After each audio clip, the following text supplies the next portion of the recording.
Sarasah Sungai Garinggiang terletak di kawasan hutan Nagari Sitanang, Kecamatan Ampek Nagari, Kabupaten Agam. Untuk mencapai air terjun ini dibutuhkan trekking sekitar 2 jam melewati perkebunan sawit dan menyisiri aliran sungai. Dikarenakan perjalanannya cukup jauh, sebaiknya Anda membawa bekal.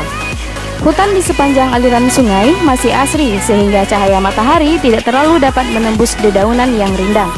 Sesampai di air terjun, semua lelah Anda akan terbayar dengan panorama Sarasah Sungai Garinggiang. Memiliki ketinggian sekitar 8 meter dan di samping air terjun utama terdapat jurai-jurai air melewati lumut yang menghijau. Perlu diperhatikan bagi yang ingin mandi-mandi di kolam air terjun agar berhati-hati karena terdapat pacet yang hidup di air. Air terjun ini memang tergolong objek wisata yang belum terjamah di Kabupaten Agam. Pengunjungnya pun masih terdiri dari masyarakat sekitar yang mencari ikan. Namun panorama yang disuguhkan sungguh elok dan mampu memanjakan mata, berpadu dengan lestarinya alam sekitar dan sejuknya udara.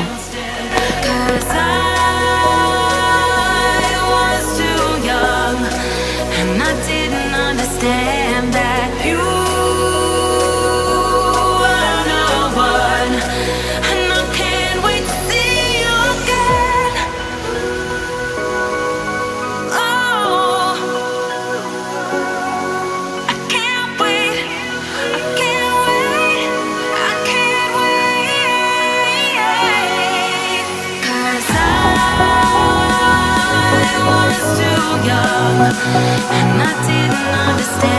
that you